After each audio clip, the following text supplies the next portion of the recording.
Welcome to Best Boys, a film podcast, an amateur film study podcast for the average Joe, the buffest buffs, and the cringiest bingers. I'm your host, JP, and I'm joined by my brother, professional Hollywood videographer. Kory with a story. And I'm here to make honorable remarks of two awesome Japanese films. Wow. What a formal greeting that you'd give.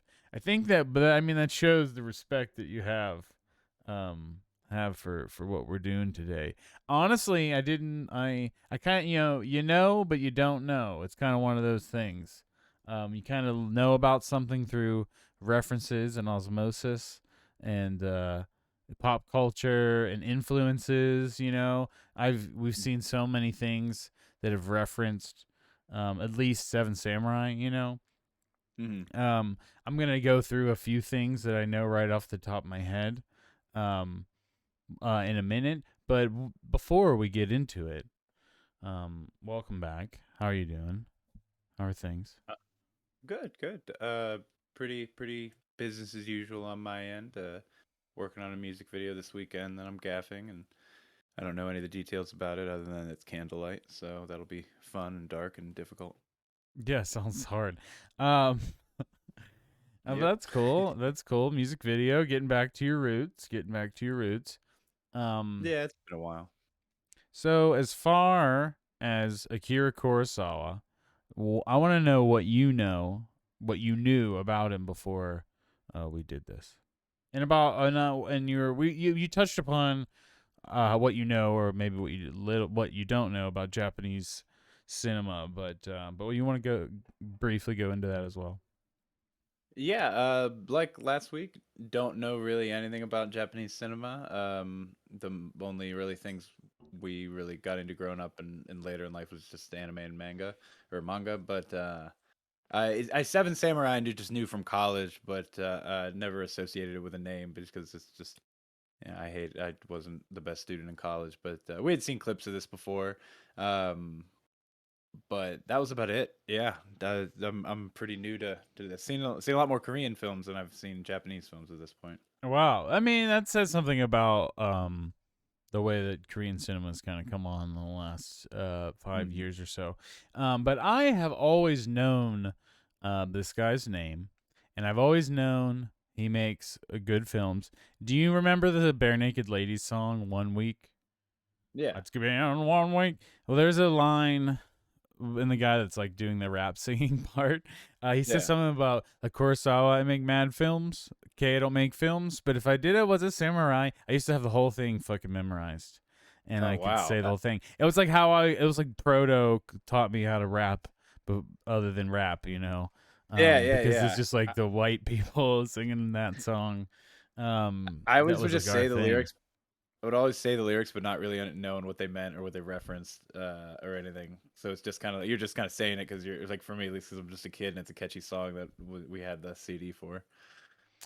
Oh, good So, times. so I knew he made samurai movies, and then the other thing later, a little bit later in life, I knew is that Star Wars was supposedly heavily influenced by Akira Kurosawa and specifically Seven Samurai, and I can totally see that, where it's like a band of rebel, almost like the Mhm. bandits are the bad guys, and the Empire and the rebels and the samurai. The samurai are the Jedi, and the villagers are the regular old people.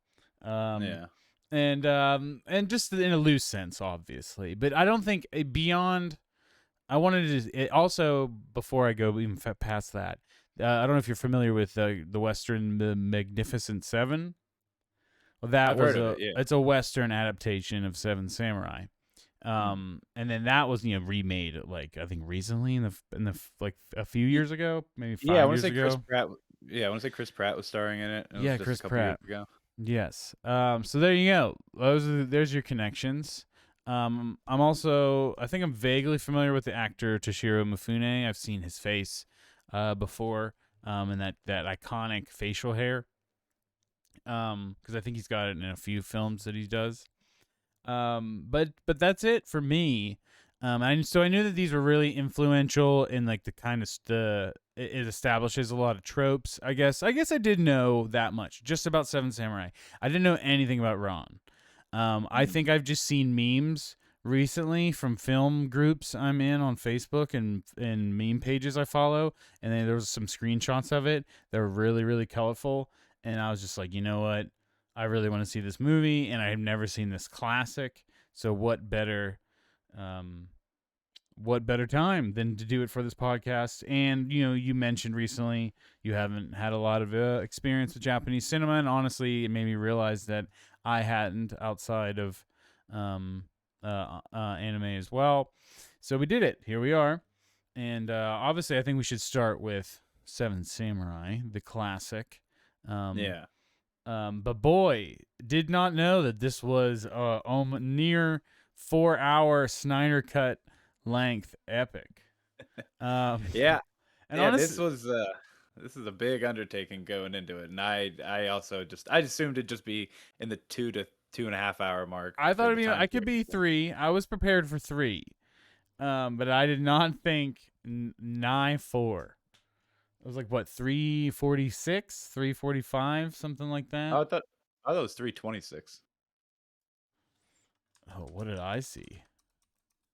You saw it watched on HBO Max, right? Yeah. I might have just See, missed when uh, you Google it, it says 2 hours and 21 minutes. yeah, that definitely was not that. It was more than 3 hours. Yeah, I thought it Oh, was 3.5. But I might have just maybe missed. maybe it was 3.5. And yeah, you're right. 3 hours and 26 minutes. Um, It's long, but it's it's long. Yeah, yeah. Regardless, it was long, and I was worried about that. When you hear a big ass number, and we complain about this all the time lately, but when and you it's an see old movie. when you hear a big number, and especially if you don't have a lot of experience watching older films, that could sound like it's going to be bad.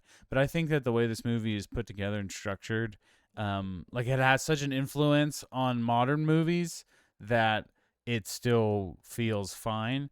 And honestly, I didn't break it up. I actually did watch it mostly all together.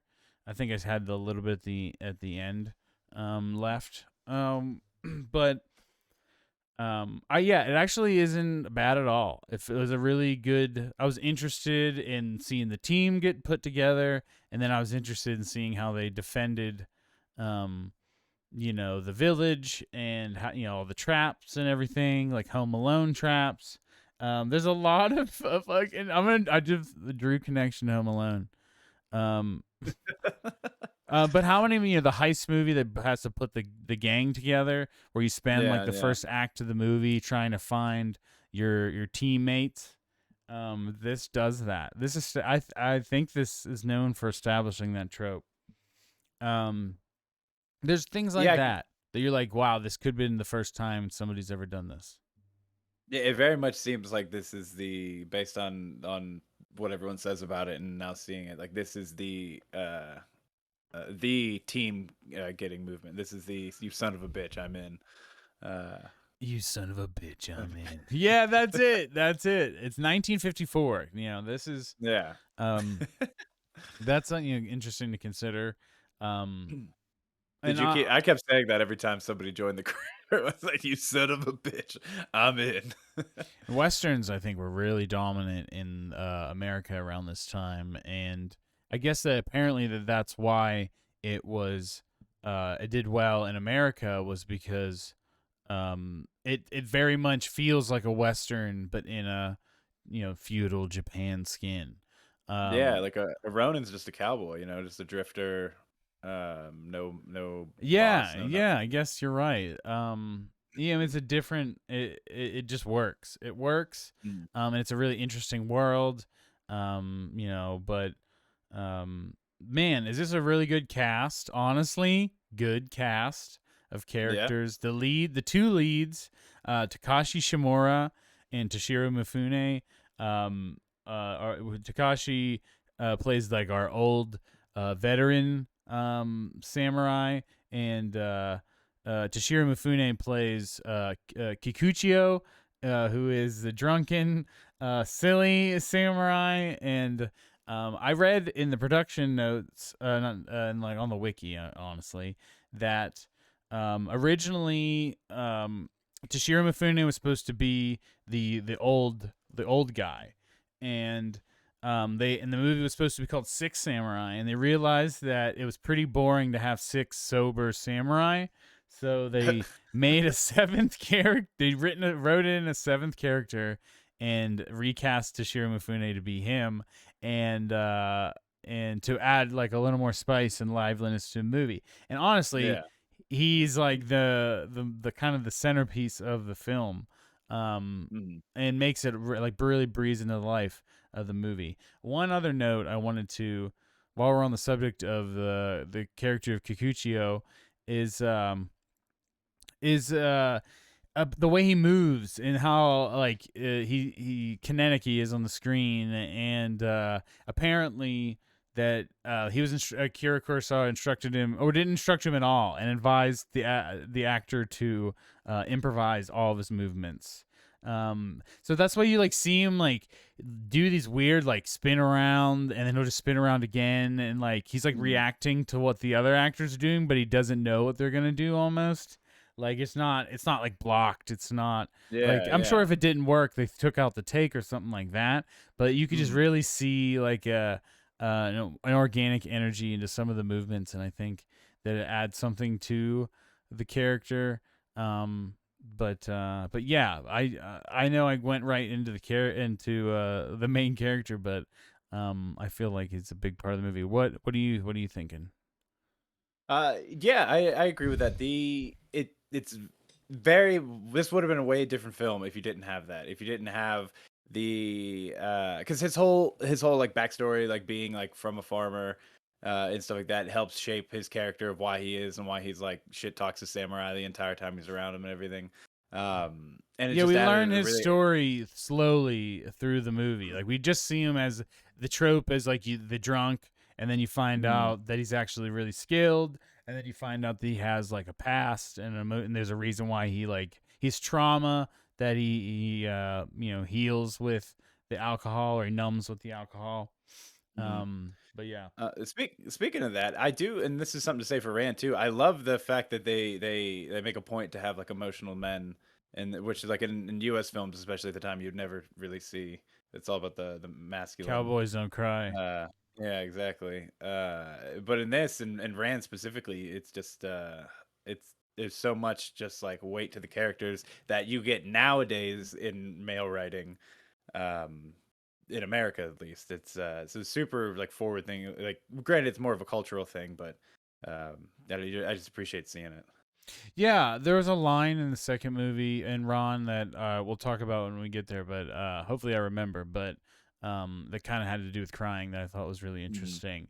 There is good like one-liners all the time in both of these. Not all the time, but they come up in these films. You're just like, oh, whoa, that's a good line.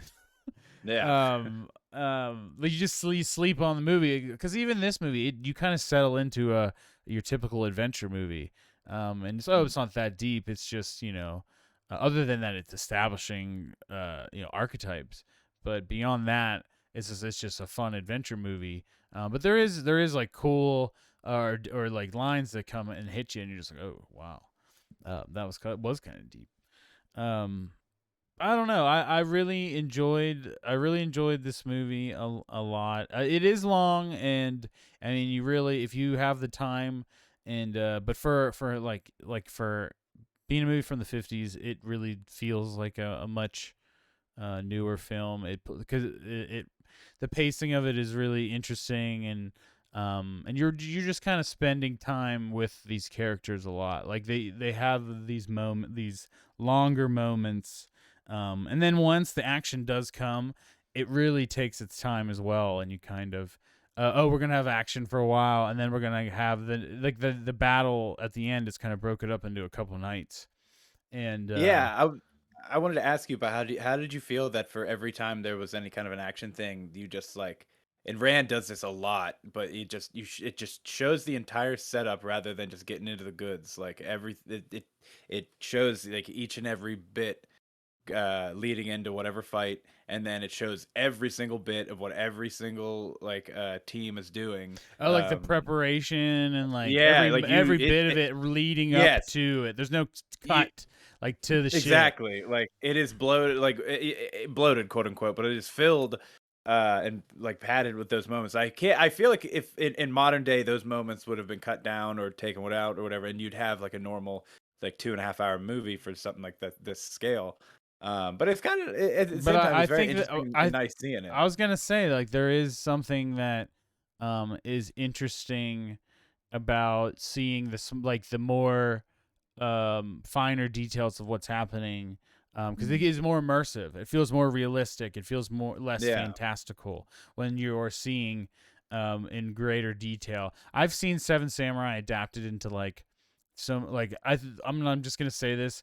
Star Wars: The Clone Wars, I know has a specific Seven Samurai episode, and they just boil it down really quick into like a 23-minute episode of the show. And I remembered that. But I really did enjoy spending time with these people and getting to know the village because the village is very shut off at first from everybody because they're afraid, and you kind of learn more and more about the different characters and the dynamics, and specifically the character Shino, which is presented as a character presented as a boy. We find out that she's actually a girl, and the young samurai. I forget which. Though this one, Katsuhiro was the character's name. He falls in love with her, and they, there's an issue because he ends up sleeping with her in the end, and the dad is like ready to fucking kill himself, her, or anyone Yeah. over this. Yeah. Um, boy, that's the thing we need to talk about before the end is the ending of this film really leaves all that up in the air. It does not. It's like, oh, he might just dip. He he Yeah. he It he might be the fuck out of here. And your fears, that dad's fears, might be true. well, at the end, wasn't it, he, like, goes to, like, reach after her, and she just keeps walking, and then he just follows her? Oh, I remember at the end she was singing. She was like one of those people singing, those girls singing and picking Yeah, shit yeah. out of the water. And the samurai guy, the young guy, was just staring at her. But they Yeah. like she was turned away from him, and then it like the old guy like looks up at the hill, and then that's it. It just ends. I feel like it Oh, did. yeah, no, right after right in there, there's a moment where she walks past him, and he, like, reaches his arm out, and she just, like, keeps walking, and then there's, like, a pause, and it's, like, a wide shot of the 3 samurais left, and then, the young guy just, like, heads after the girl, Oh, because and that's I was like up. screaming. I was like, no way. Are they gonna like leave it up? Like that No, motherfucker yeah, might just he dip. goes after her. Okay, okay, wow. I must have looked away or something. Um, Yeah, I mean, I don't blame you at that point when it's 3.5 hours in, I and mean, that's, like it's, like, one of the last shots. yeah, it must have been an accident, but that man, that would have been wild. Still cool. I mean, even though it ended on a all positive note. Other than honestly, a lot of characters died. Oh, Um, so sad. More dad than I thought would. I thought Yeah, there'd be and I more think people you love. that adds to the weight is not being afraid to kill characters people like. Yeah, Kikuchio is probably the most likable character, and they kill him, and then they also kill the most badass of them all, like the best swordsman guy. Um, yeah. I forget which. I honestly had a hard time keeping track of all I the know names. Heihachi. I knew There's who a lot of Heihachi characters. was. Um, Yeah, Heihachi was the first to die. He was, like, the happy yes, guy who was, kept everybody, yes, like, yes. upbeat. And Katsuhiro is Oh, the young one. Dice Kyuzo. Shichiroji, I think is I think he's one of the shorter bald guys. yeah, Like yeah. like Then the swordsman, Kyozu who's is the yeah, Kyozu Kyozu, yes, the or serious Kyuzu. That's it. stone-faced, supremely skilled swordsman. I'm sorry, Kyuzo. Yeah, It's you and then Kyuzo, Kyuzo. Kyu Um, Yeah, he's badass, and there's an awesome scene in the beginning where we just see him murder Oh, this it's so dude in good. cold blood, and he's just like warning Oh, you. it's so He dope. warns him not to like give up his life, and I'm like, is he really gonna do it? I like honestly kept thinking like, it was very much like it felt like a shootout, in a western. Yeah. I was like, is he gonna kill him? And he Yeah. does. I mean, he had his chance. I mean, they did the wooden sword thing Well, I thought they at hit first. each other at the same time, so I was like, oh, is it? I wasn't sure, and then the Yeah, second well, I I was think that was like, the point. Yeah. yeah, yeah, yeah, yeah. It was cool. I It's really like liked how that he was done. notices that minute detail of quickness because he's a samurai, that guy didn't. These It movies was for dope though. different reasons held my attention so well for being so long. This one I think I just from being a big adventure movie, I think and I mean it is tropey, but Yeah. I think that they're easy to digest. Like these are like the kid. Like I see a lot of anime. I think also take influence from these. I think shonens I've seen. Mm. I can think of. But I don't know. I this one is definitely a little long. But definitely wore its time. What were you gonna say? Oh, I was gonna say, yeah, I didn't, which this is gonna sound terrible, but I didn't really like get gripped until once the team got back to the right before the intermission, once the team got back to the village and they started like planning everything out, and then that just really like got me for the whole rest of it.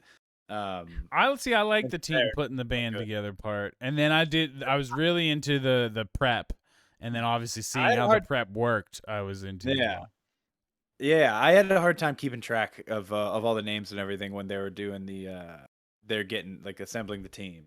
See, Um, this is one thing I wanted to compliment both of these films about, and it's something that I think war movies in general have an issue with.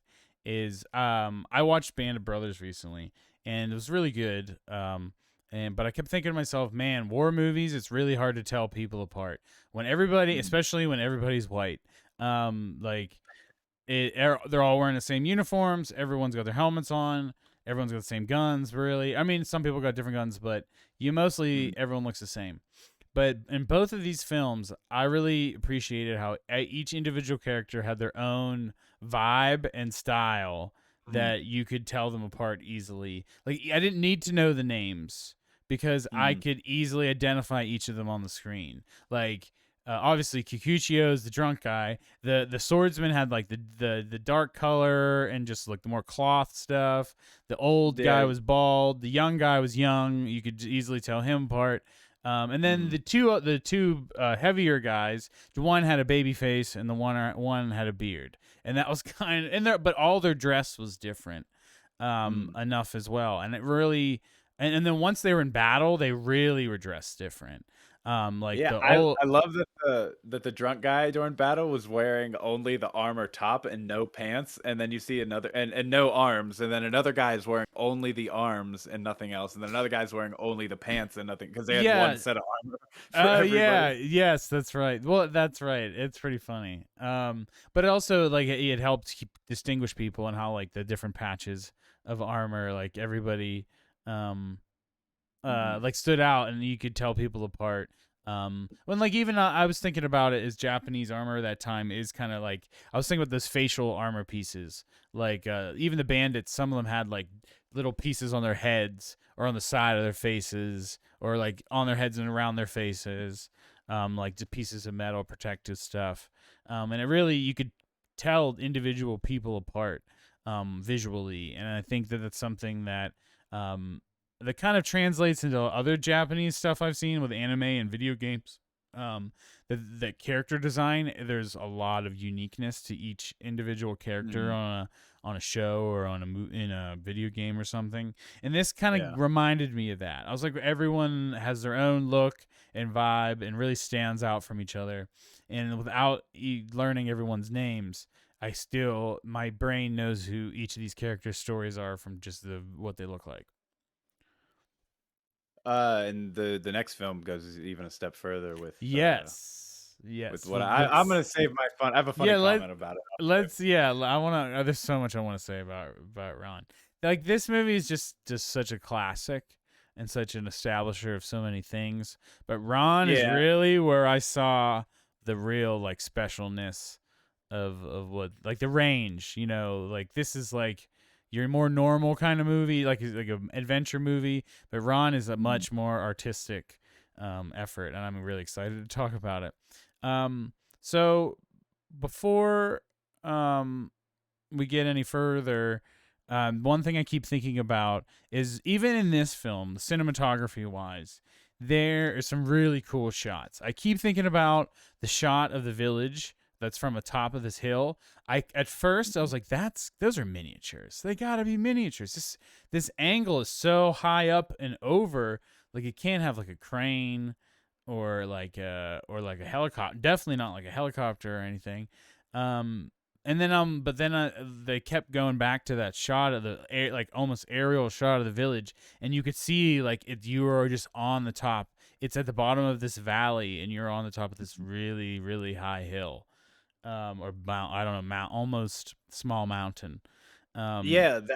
Which I love I love that shot because when you pair that with their planning of all the different like fortifying all the different like places they can attack, it really gives you a sense of the actual layout it's of like the a land and map. everything. Yeah, it's like a Yeah, you map. have the mountains that they can attack from, or they can attack from the south, or they can come from the river, or they can come if we flood the crops after harvest, that blocks this entrance. Like, you really everyone had or you knew where everything was in correlation to each other. I thought it did a really good job for, especially for the time that this was made and everything. And but I want to say this is a side note, and I don't want to forget it. But man, to movies, and this is American movies too, but movies that or things that take place back in like the 1500s or like early ass times, the disregard for one's own life and those lives around them is nuts. And Ran especially compared to this one, but um, Yeah, I think that the it's willingness just to to throw die. your life away for any reason at all is nuts to Yeah, me. yeah, I think about it, and like I got into a World War II hole after watching Band of Brothers, and I was thinking about it. It's not like it's even that long ago that people were dying in the millions and hundreds of Yeah. thousands and or ten in a battle or something. It's just crazy. Yeah, I've been going down a similar hole just because of the Ukraine war. I've just been trying to like, learn about like the history of like all the borders and the countries and the Europe's like yeah. wars and stuff. And man, yeah, it's like one of the earliest battles in like World War One. There was 300,000 casualties on each side, and that was only like a week long battle. Yeah, And it's like War. Yeah, nuts. World War One is a meat grinder.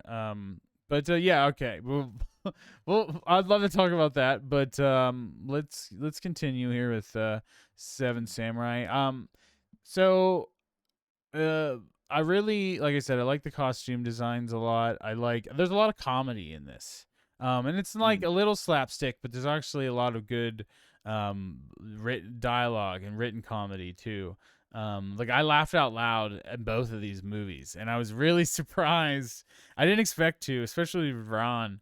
I did not expect to laugh out loud a lot, and but it's a lot of fun. Seven Samurai was a lot of fun, and I don't know, big really liked it a lot, big fan, and it just kind of like set me up with a nice foundation to Mm. go from here.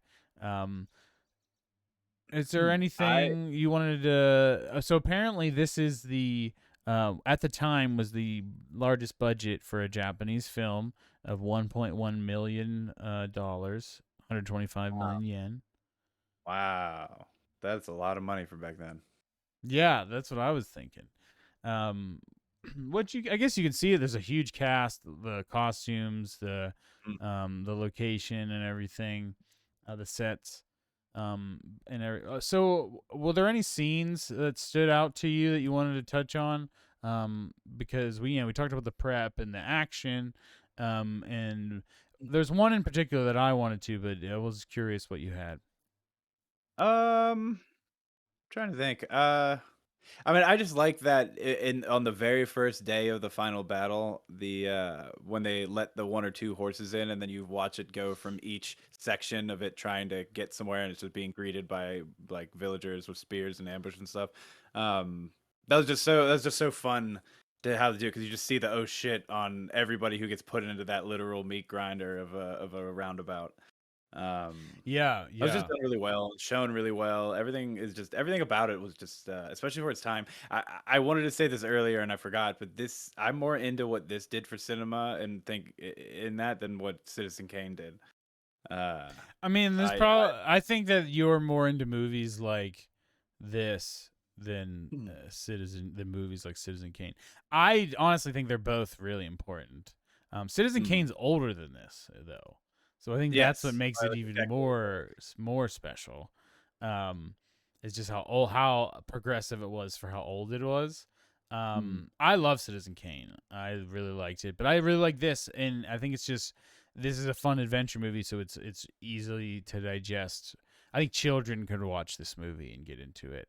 Um, and just because it's a really easy story to understand and get behind, and it's used so much in stories, adventure movies, which are I feel like the adventure movies are primarily loved by kids, as much mm, as grown-ups are the love them, like to say they're the ones that own these Marvel movies or whatever. But I feel like ultimately, kids are what's going to remember and drive this shit. mm. So all right, all right. Are we ready to score already? Yeah, I We're think at a so. half hour. I don't think that's anything wrong with that. Oh no, Oh, there's one we scene. jumped right The in. one scene I wanted to talk about. Oh, We did talk about the sex, the affair, the love tryst. But the other thing I wanted to talk about is the scene with um, Kikuchio, where he finds out that the farmers have this stash of weapons and armor that they've taken from like samurai and bandits that they've hunted down, as they've left or whatever the village, or straggler bandits or whatever. And he has the armor on. He brings it to the other samurai, and they're just like, "What the fuck? Like, no way, dude! I'm not gonna wear some other samurai's armor or something." Like they say mm. something like that. Like and It was like, who do you think killed all those samurai? And like implying that it was. I thought I read it as implying it was like the villagers or the farmers or something, but yeah. it was weird. It was a weird Well, no, scene the that's way what it I was. thought. That's what I was saying. Like they were saying the villagers killed some. Like the villagers aren't innocent and killed some of those killed samurai and bandits like injured or fleeing from battle, and they they stalk the stuff. And he gets really emotional at that they denied him, and he says, and he's honestly at this point he's really trying to help, but they haven't fully accepted him yet. And I think this speech is kind of like that turning point when they realize like how the fucking serious he even Mhm, is about this, because I don't think they were taking him seriously. And he's just like crying and screaming at them like, what the fuck, like these samurai probably have caused unresponsible for much of the suffering that the farmers have. And that's mhm, when he reveals that he's an orphan farmer's son. And he gets real sad, and it's a really touching moment, and the performance is really good. And it's like it just shows you the range of the movie. I mhm, think, and I think it's one of the most important scenes. I noticed on HBO Max that the picture is Kikuchio like like his crying, screaming face. And when I saw that before the movie, I assumed it was just like something in battle because he's wearing armor. mhm, And now that I know the context, it's like so different. And yeah, it's one of the more powerful scenes in the film. It really yeah, it really does show you the range, that what's going on here. But that's what I yeah, just wanted to make sure I talked about that. yeah. I forgot about that one. I'd mentioned earlier when I'd mentioned something about that scene earlier, but just forgot about that whole speech and everything. That is a really good one. That's probably the biggest emotional weight moment of the whole movie. That, and well, Um, then there's like moments later where you find out that the one guy in the village's wife is like a concubine for the mm, bandits, and yeah. she kills herself after she sees him out of shame. And obviously the stuff with Shino and Katsushiro and the dad like being like he's like I might kill my daughter, I might kill myself, I might try to kill a samurai, I don't know. He's Mm. like so confused with anger, and but and like it kind of brings down the morale of everyone in the village for some reason. For the next fight, it's raining the next day and everyone's like Yeah. sad.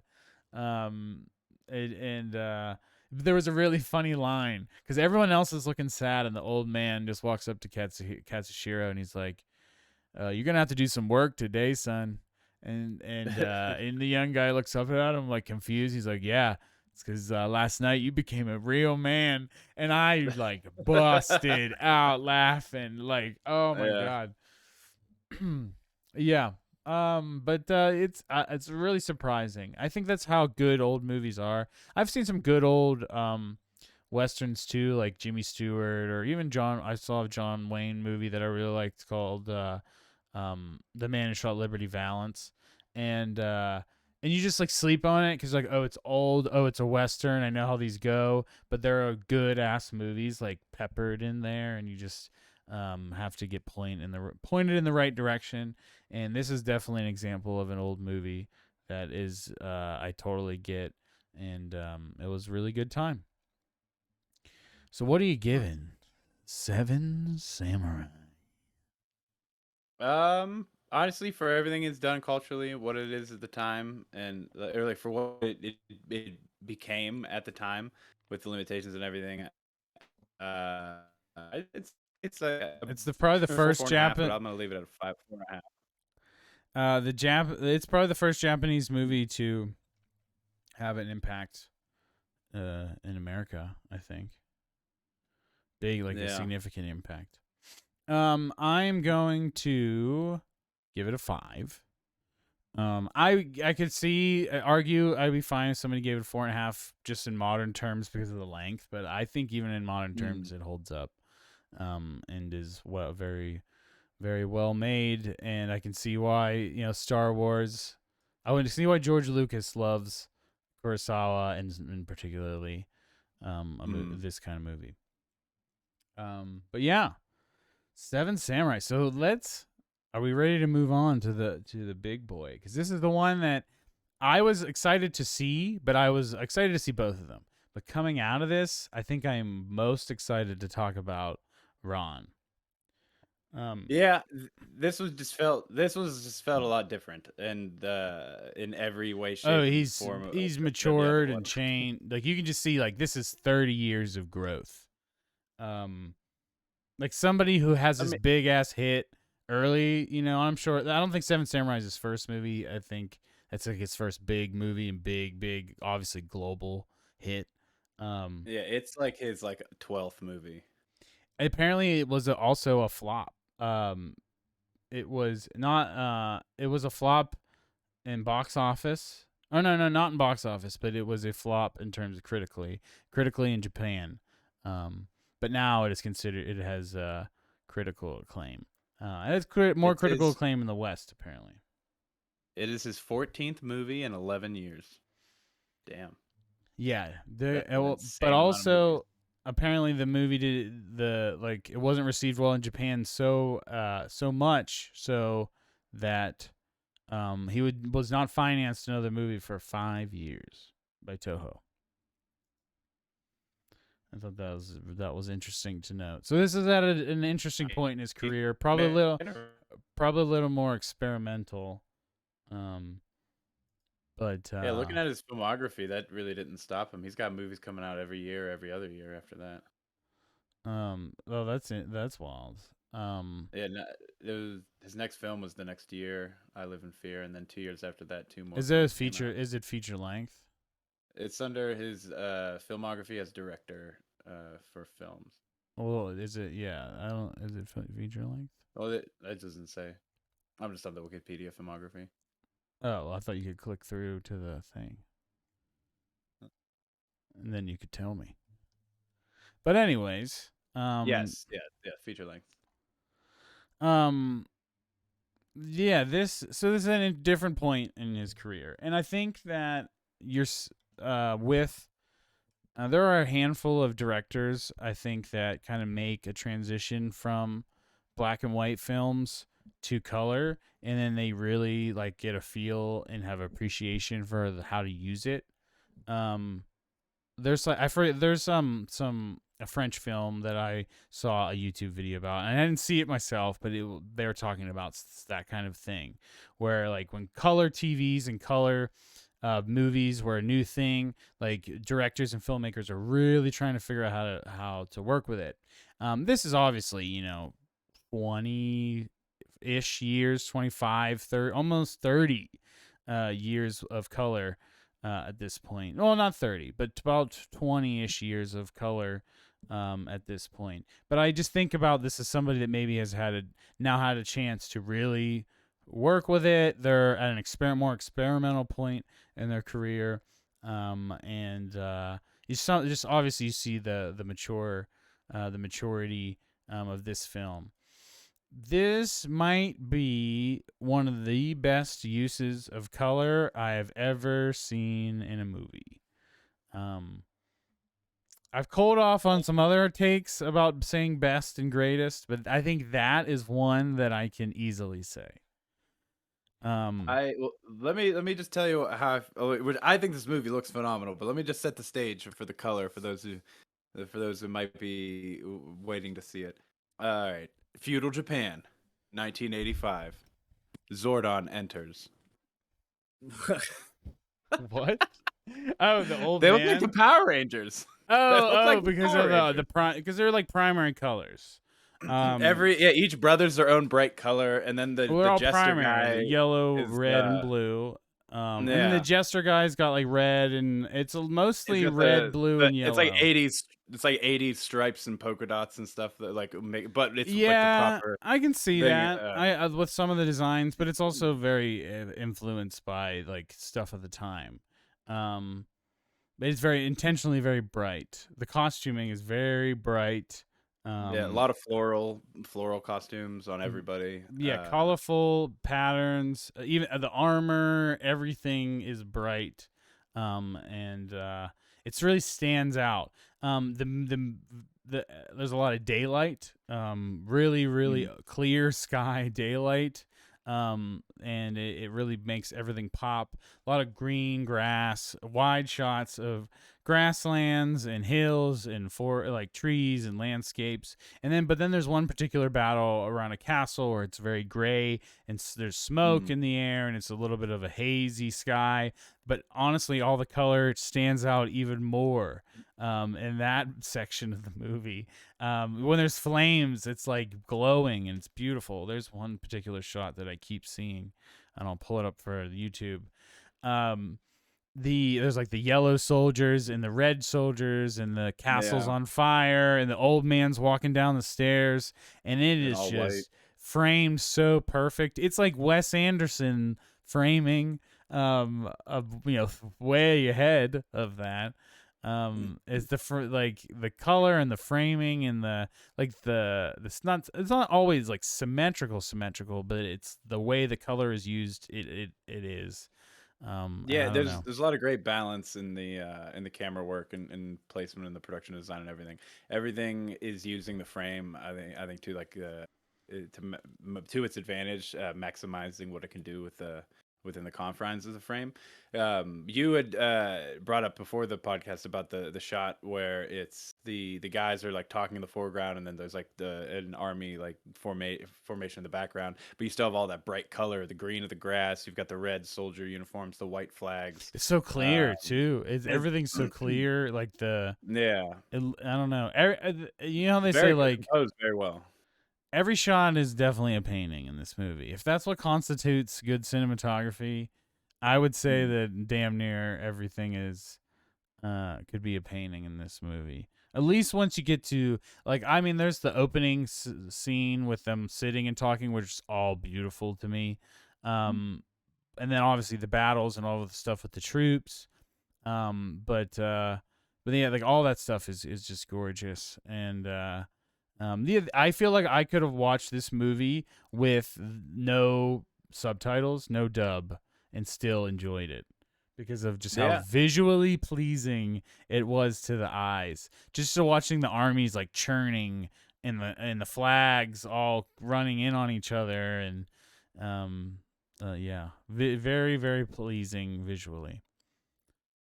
Yeah, and this is to go off of what I was saying in Seven Samurai about just like within going with the cinematography, how they just show everything, like the shots where they're just spending like extra minutes just showing every guy get into formation and do all the stuff, and you have the or like towards the end in the last battle when they call for the foot soldiers to like line up, and they're just like doing all, not only are they coming from the back and coming up, but they're also doing this like weird choreography pattern to like all get in shape, but it just holds on it in real time on these like beautiful wides, and then it goes into like another wide, but it's a lot closer where they're still like being able to actually run across the screen, and it just it adds tension in a way that you would think it wouldn't based on how much time is given to these shots, from Yeah, like a yeah, modern filmmaking perspective. I think it, like I said, you don't get bored because it's so visually interesting.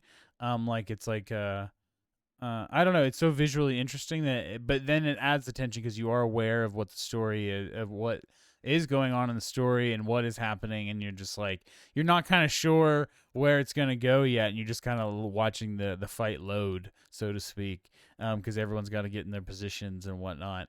But it's so pleasing to watch. It's satisfying to watch. Um, and like soothing, and hearing all the horses like just, I don't know. There's not a lot of music. There is music, but it's not. There's a lot of silence, and then there is a straight up one of the battles has no sound and is all music and all score. And I thought that Yep. was a really interesting contrast, because that was the, not the grass, that was the castle siege, I Yeah, guess yeah. you want to talk. I don't know, because it's not siege, but the castle attack. Um, but And then yeah, in the middle of the movie, Castle Tag, right? Not at the end. yeah, the middle one, yeah, yeah, the one where the the old man gets attacked. Yeah, yeah, yeah. Speaking of the old man, and this was, I don't think this is a hot take, but this is the hottest take I'll have on this.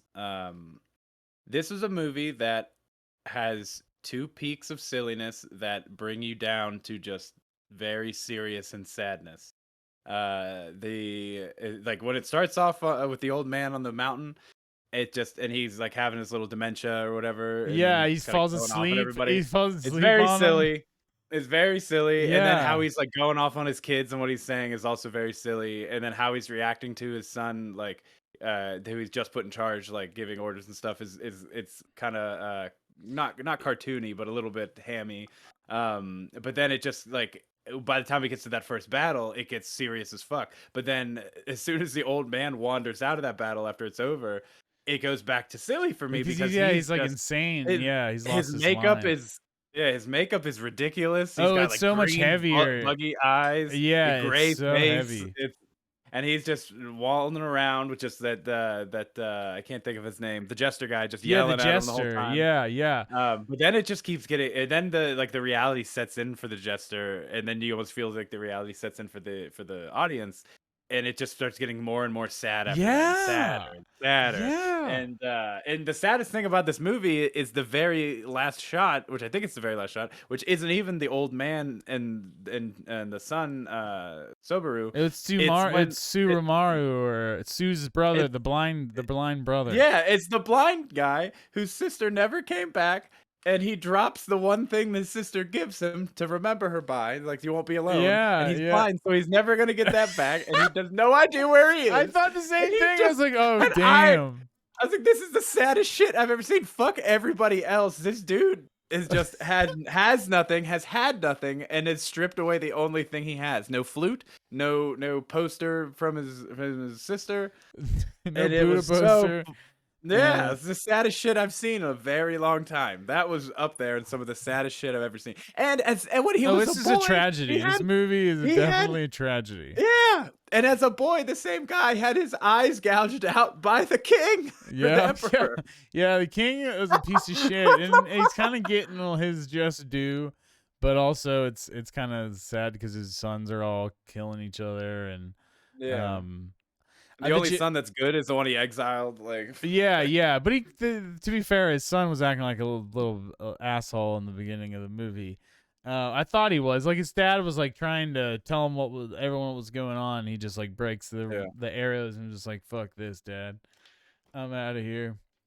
yeah. Um, the But yeah, hey, he ends up being the best son. he ended up being the best son. It's true, but then he gets killed. He ended up dead like the rest of them. The old man's heart attack was sad but slightly comical. It was yeah Um, expected, definitely expected. Yeah, he was definitely like everyone else was acting more like straight, not straight, but like a a lot more film, serious. more film oriented. Where I Yeah, think he was much more theater, and like the makeup yeah. was even more theater, like theatric. And I kind of like that. I like it added there was something like how sickly and crazy and craven that the old man he looked because the makeup got crazier and crazier as the Yeah, movie man. went When he had on. the green bug eyes bulging towards the end, when he's got that straw hat with the flowers on it, it was just like, my God, this is just wild looking.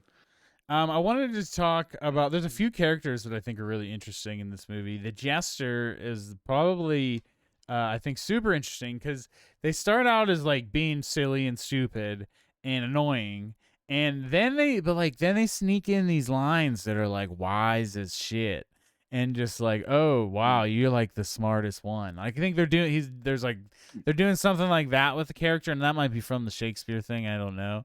But Mm-hmm. I really liked that, and I wondered.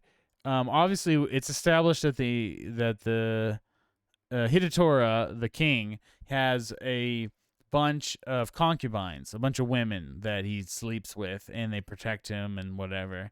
And but the relationship that the jester and the king have, especially when the king dies, seems maybe like a little bit beyond um, I and just thought also the demeanor of the jester. I was just like, I got some love vibes from them, some sexual I to romantic vibes.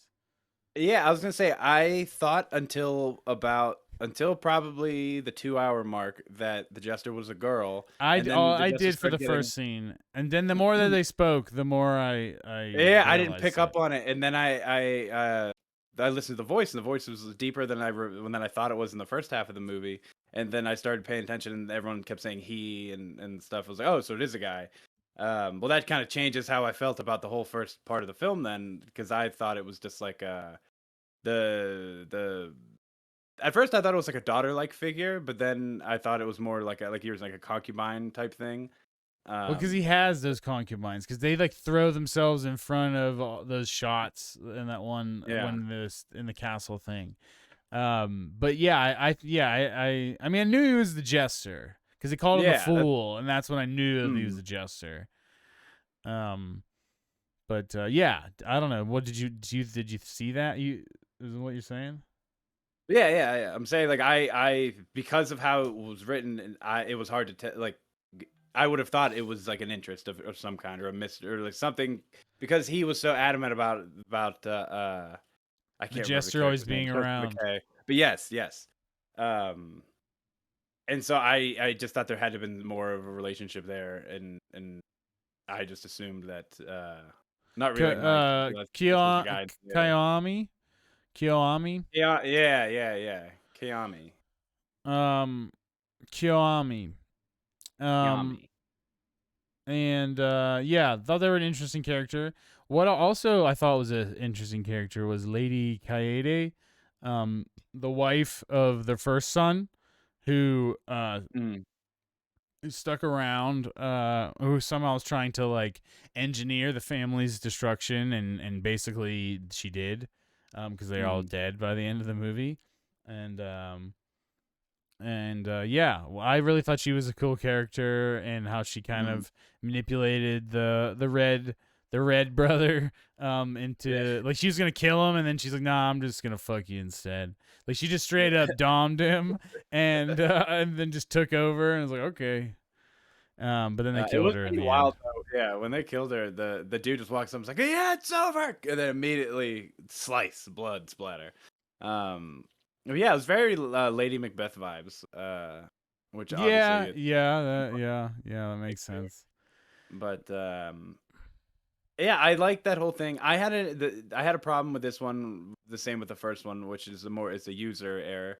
But I had a hard time like following the plot after the first mountaintop scene, just because like the names of trying to get it used to everybody and everything. So I like didn't really hit me what was going on until it got to until the brothers team up or plan to team up and take out the dad. See, I Um, did think the colors really helped because you knew who was on yes. whose team. So like even if I didn't know the names, they did refer to names more in this, like Kurigane and Mhm. but I knew that Taro was yellow, I knew that Jiro was red, and I knew that Saburo was blue. And I kind of once that was established for me, the rest of the film got a lot easier. Yeah. But Yeah, yeah. I think that that's just something that these films do so well.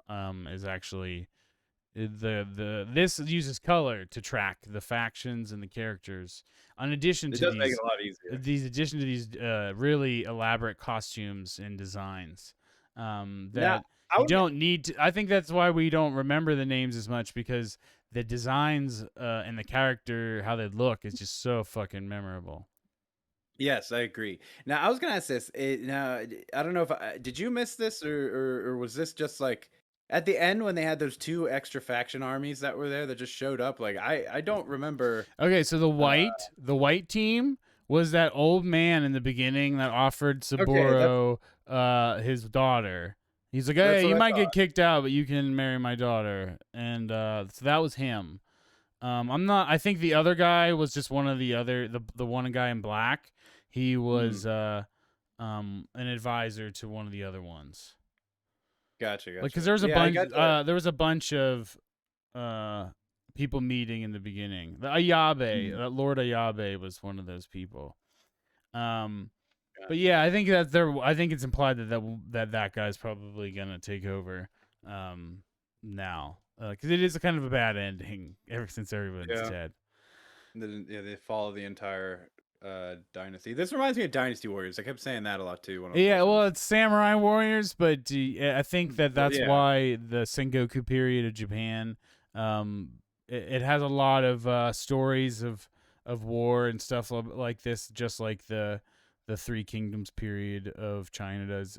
Three Kingdoms period China is much earlier in history, but I think it's a good few century before. But yeah, no, I think that's why the samurai warriors draws from this period where versus dynasty warriors because I think there's a lot that goes together. There's guns in this period. I think is the big difference. Yeah. Um, The That was interesting seeing guns in Seven Samurai well, too. like I looked that up because I had to be reminded how that worked. The Portuguese first made it to Japan in like the early 1500s. So this I think movie, I think both of these movies take place in the I think either in like in like 15 or The 1600. the first one is Seven Samurai is 1567. Yeah. I believe. The second one I don't remember. I think it's Yeah, I was trying to 1681. I want find it to say, real but quick, but I couldn't find it. But yeah, there's something around that period. And so guns were new, but they did have them. But it wasn't quite to like, colonial time. Oh, I mean, it's colonial times, but it's more it's not like, Revolutionary War level stuff yet. mhm. Um so I mean, I don't really have a whole lot of else to say other than just like watch this movie. It's beautiful and just kind of relax and enjoy it. And it's long too, but it felt like not long at all after watching the other one. Um, Yeah, this and was definitely a quick view in comparison. yeah, it's just surprising how easy it was to watch, even though it has like challenging content as far as the Mhm. story. Like story's simple, but it's also like weird and strange. Well, especially with like all the over the top performances from the Hidatora. Hidatora is played by Tetsuya Nakadai, who was not as old. He's actually still alive. He's 89 now. So he Wow. wasn't that old then. He's like playing an older That was a character. makeup. All about that That makeup. makeup is really good. I mean, much as like you can tell it's makeup, it just really adds something to the character. And I like it. He Yeah. looks so different Do you have with his anything else normal. you wanna talk about with Ron? Um, I don't know. It's just it's a wild ride, but it's just so unique because the It's way pretty that it has like calm, also. these. It's calm, but it has these heavy moments with the silliness to it. But it knows when to A lot of like range. what it yeah, it dials in heavy when it needs to, and it's silly when not always when it needs to be, but I know it probably wasn't intended to be silly back then. Um, Just the action is just so surprisingly like peaceful. yeah, I really it's liked it was a little bit like stagey, but I really liked how the in the castle when Hidatora was like all of his fucking dudes were dying and in the middle part of the movie and like all you keep seeing was mm, like guns in the coming in the one window and shooting and then yeah, you see yeah. like arrows coming in the one window and flying through and it kept like doing it back and forth for a little while and I just thought that it was really cool like even though it looked like a little goofy at the same time. It just gave it a vibe that I liked. There's just a lot of style. This movie has a ton Mm, of style. And I'm a big sucker for style. I said this to Kory before the podcast, but I think one of the things that I really enjoy in visual art, and when I was making a lot of show flyers, this came out a lot. It's just like a lot of obviously color pops. I love colors that pop.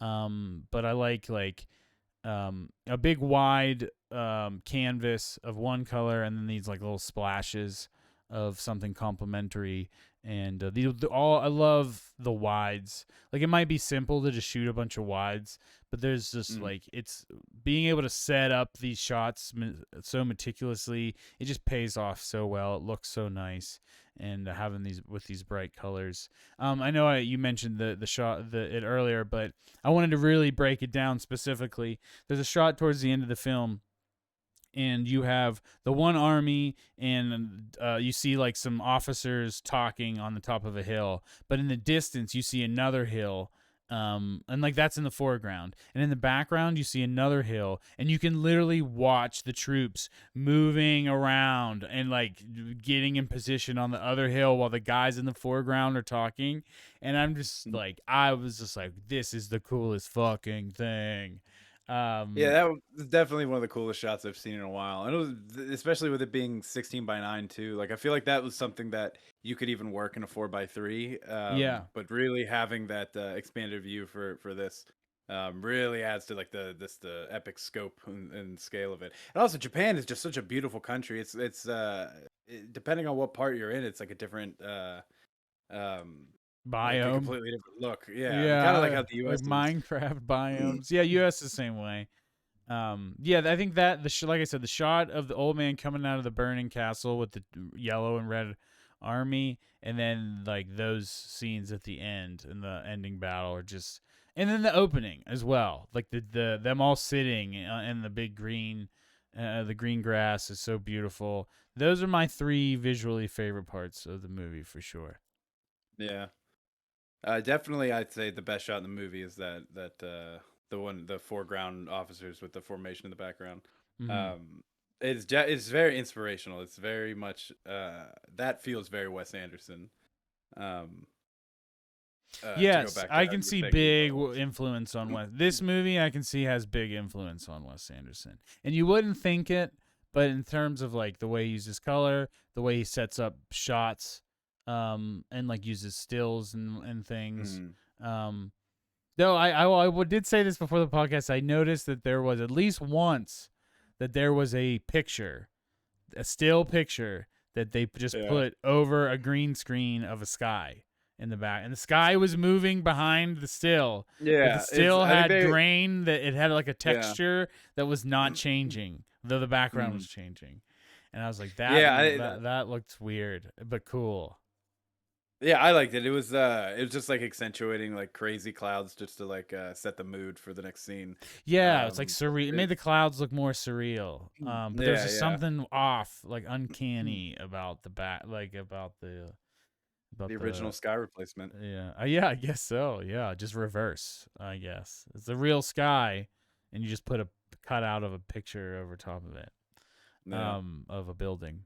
But all right. Well, I'm just gonna go right out and say it. This is a big old fiver, and this could be one of my new favorites. I'm really this is making me want to see way more of this guy's movies. Yeah, I for some reason I just want to give it a 4.5 like the other one. I don't know why I'm not sitting at a full-fledged 5. It didn't connect nearly as much as you, but I recognize just how awesome so much of this movie is, and just so much of this guy's style. I definitely am down to watch more and I'll just explore more just Japanese directors, especially around like the 80s and 90s, because if this is anything to go off of, I very much like the style and like the artistic choice of the era. Apparently, it's considered his last epic and is often cited as among his finest achievements, and is widely regarded as one of the greatest films ever made. Wow. I definitely can see that. I definitely believe that, and I didn't even honestly didn't even know that. I knew Seven Samurai was lauded, but I didn't know where Rand was. I kind of just dove into this off of a screenshot. And I can totally get down with it as one of the greatest films ever made. Wow. Man. I agree. I It's definitely no see it Snyder as cut, but it's no. I mean, I don't. Nothing ever will be. What it did for cinema, reestablishing, making a movie and turning it into a chaptered episodic epic. Mm, yeah, no one's ever done that. I Nope. know. All right. Well, I think this is it for Best Boys. I would love to catch up with you soon. So make sure that you follow and subscribe and get down with us for next week. Comment and all the things. We're on the video versions on YouTube, the audio versions on all of those streaming services, and we'll be back next week. I don't know if we have a episode decided for next week. Do you have anything? Do you have anything you'd like to do, or we could? Do you want to stick with foreign I, films? We could do Korean. We could do Bong Joon Ho. We I don't know could. why, but I thought we talked about doing something doing after this week, the Kurosawa week, but I can't remember what it was. Um. Oh well, it'll come to me. But I don't. I'm down for whatever. Trying to think if there's anything new out that's of any importance, and I feel like there's not. I don't think there is. I think we got This- uh, time. yeah, we're in a pretty lull season probably until May. Well, until I Uh, want to see the Jordan Peele movie that's coming out. oh yeah, Nope will be good. And nope. And then the Northman. I think is actually Robert Eggers' next film. I think is very soon. He's the guy who did the Lighthouse and The Witch. That's April Oh, 22nd. So we will be doing Robert Eggers in April. But all right, we'll is it? come back. We can come back to it and we can think about it. I want to do more classics though, that's for sure. While we have the time to do it. Let's do you want to do all right, I'll give you a multiple choice. Stanley Kubrick, Bong Joon-ho. Is that the guy who did Parasite, or is that? Yeah, that's the guy who did Parasite. Or Roman Polanski. No. Fuck that guy. Yeah, I was about to say. Andre Tarkovsky. I don't want to get in a debate about him next week. Uh, I so many people reference Tarkovsky, and I've heard the phrase in like shit talking somebody as, oh, he's just trying to be the next Tarkovsky or something like that. So I kind of need to know what that's all about. all right, I Um, think that's a good place.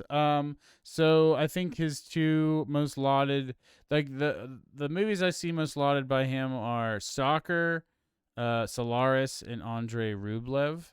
Solaris is a sci-fi film. Stalker, the one I'm thinking of.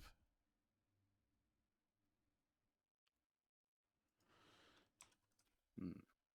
Yeah, I don't really know anything about Tarkovsky. All right, well we're doing Tarkovsky. That we know. Yeah, let's do Stalker and let's do Solaris. And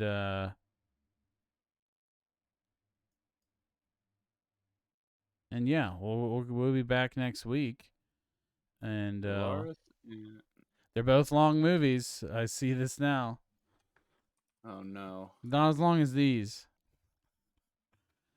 Andrei Rublev is the other one that I would debate. How long is that? These are wild looking. Stalker's Oh Buckwild. my god.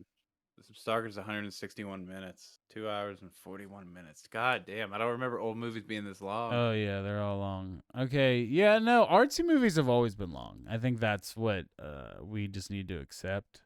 I think Yeah. that we've watched how many movies over 2 hours now that we just need to accept that that is mostly what we're getting.